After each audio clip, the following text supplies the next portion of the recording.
Adam deyir ki, mən pul 2 üstəgəl qazanır. 2-ni vura bilmirəm. Necə pul qazana bilər, sahibkar ola bilər? Sədam, dünyada neçə də nümunə var. Məsələn, deyir, savadım yoxdur.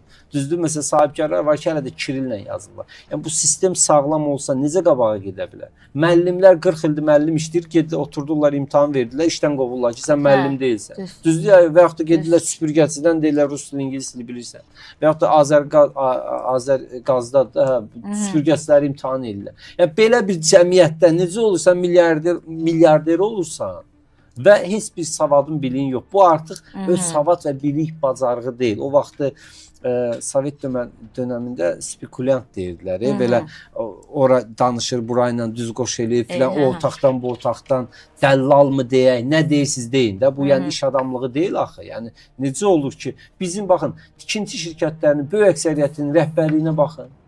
Yəni baxacaqsan ki, o ən başda duran, aşağı təbəqə heç oxumuşları artıq yığırlar.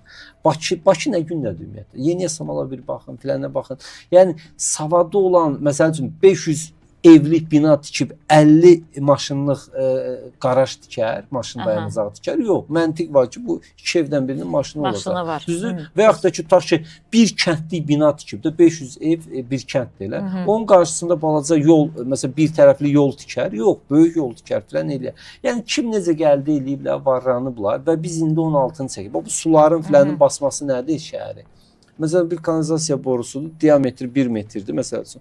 Bu hesablanıb 3 dənə 5 mərtəbəli binanın su artığını atmaq üçün. Sən də bu borunun üstündə tikmişsən 50 dənə ev, hamısını da o boruya salırsan və sən orada ev tikməyə icazə alan adama deməlisən ki, qardaş, burada kanalizasiya xətti getir və ona cavab vermir. Pulunu ödə, o kanalizasiya xəttini genişləndir, sonra tik. Düzdür ya? Amma yox, tik getsin, 20 il sonra bu fəsad verəcək, 20 ilə kim ölə, kim qala. Bax, biz bugün 10 il, 15 il, 20 il bundan qabaq edilən yanlışlıqların altını biz yaşayırıq. İndi bugün bizim elədiyimizin də yanlışlıqlarını 20 il sonraki insanlar yaşayacaq. İndi enləndirin yolu görün necə enləndirirsiniz. Yəni 1 metr yolu enləndirmək üçün məsələn 16 mərtəbəli 5 dənə bina sökməlisiniz. Sərf edəcək yox.